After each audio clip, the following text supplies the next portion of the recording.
been a long time since I made a video on One Step from Eden. This is partially because I found other games to play, and partially out of burnout. But a new update came out during my time away from the game, and it added quite a bit of new content, as well as rebalancing some of the old stuff. I haven't unlocked everything in the new update yet, so some of the things I'm talking about may not be entirely accurate. With that in mind, let's talk about Hazel. Hazel is an unlockable character, obtained by beating her as a boss in the 4th world or beyond. She comes with her default build loadout and has an unlockable teardown loadout you can get by getting the neutral ending with her. She also has an alternate costume, the Priestess, that can be unlocked by getting one of the other endings as Hazel. Alternatively, you can get the Absolute Zero achievement.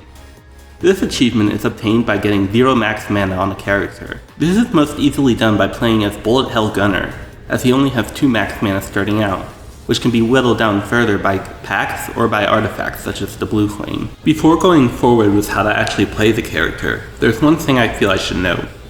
Hazel as a boss is probably the best candidate for killing off if you're aiming for a neutral run. This is because it's very hard to argue against the idea that her support is the absolute worst in the game. All she does is occasionally throw down a turret at the start of a map, and since you can't spare Hazel as Hazel, it's nearly impossible to power up this turret to make it actually useful. Personally, I go for Terra though, partly because I think Hazel is cute, and partly because of spoiler reasons. As always, we'll start by going over the default kit. When going with build Hazel, she starts out with 1000 HP, and her weapon is called the Mech Wrench. She also comes with the Hex Badge artifact, and her starting spells are Minigun, Gun Turret, Push Up, and Knock Down. She comes with 3 max mana starting out, and one of her focuses is automatically set to Hexawan, although this can be changed. Hazel's weapon deals 25 damage per hit. This would be rather impressive if it wasn't a melee weapon. It also can't hurt things that are considered structure, instead giving them 20 points of shield and 1 spell power increase. Keep in mind though that hostages are considered structures, so Hazel is able to achieve certain maps by upgrading the hostages with shields. The minigun is a simple but pretty good spell, firing a string of bullets that reach all the way across the field. While they start out weak, each shot is affected by the amount of spell power you have, so they can become super destructive if you manage to build up a lot of it. But the main reason you'll be playing Hazel is most likely to make use of structures. You start out with Gun Turret, which can only be used effectively by Hazel. This is because she can power it up both offensively and defensively, and thanks to the 2 repositioning spells she starts out with, you can even force things to go into the line of fire.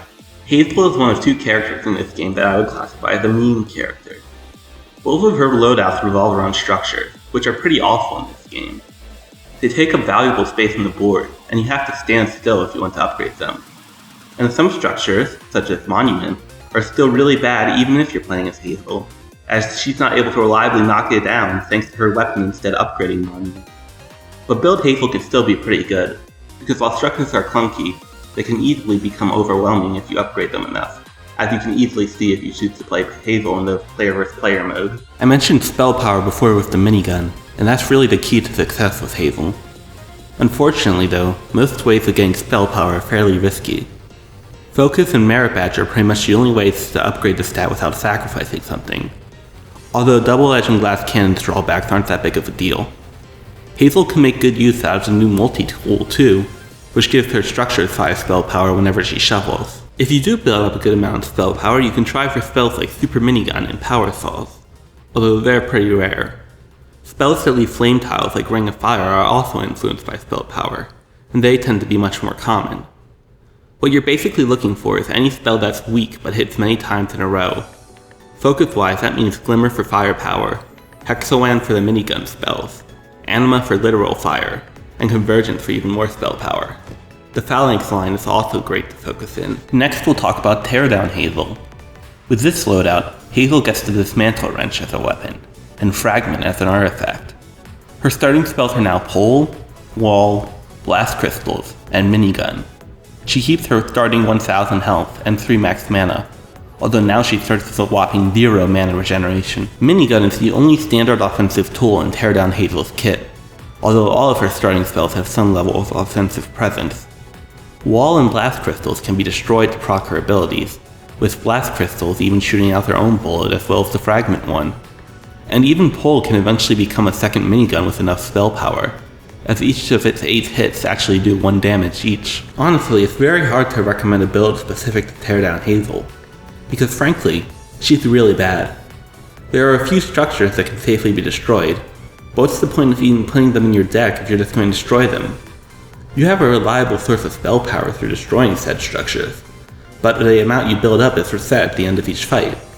Basically, imagine an early game shield that never ends up snowballing, and you have tear down Hazel. But still, let's go over what she can do. Despite playing the exact opposite way of her other loadout, tear down Hazel ends up acting pretty similarly to build Hazel, in that they both crave spell power. She starts out with the minigun once again, which is nice, as it's one of the best possible builds for this spell-based loadout thanks to how easy it is to get spell power. Blue bullets and the super minigun are once again excellent options as well, as are other spells that appreciate a boost in spell power. You can also pick up some structures if you really want. 40 damage really isn't that much, even against early game enemies, so it may be best to allow the structures to do their thing for a while and then finish it off once it's worn down. She basically wants all the same artifacts that she did with her other build, namely the spell power ones. You should always dedicate one of your focuses to the Phalanx family. For your other focus, go for Convergence or Hexalan, depending on if you want spell power or the other miniguns, respectively. And that's Hazel as a whole. Despite how harsh I've been, I do enjoy playing as her. Structures are interesting but are very difficult to utilize, so it's nice to have a character that's an excuse to pick them up. But my enjoyment of this character does not mean I think this character is any good. Simply put, structures are bad, and therefore, a character who is based around structures also has to be bad. If you enjoyed the video, please consider leaving a like and subscribing to the channel. We're trying to hit 1 quintillion subscribers by the end of the hour, so if you'd like to help contribute to that goal, please make sure to subscribe.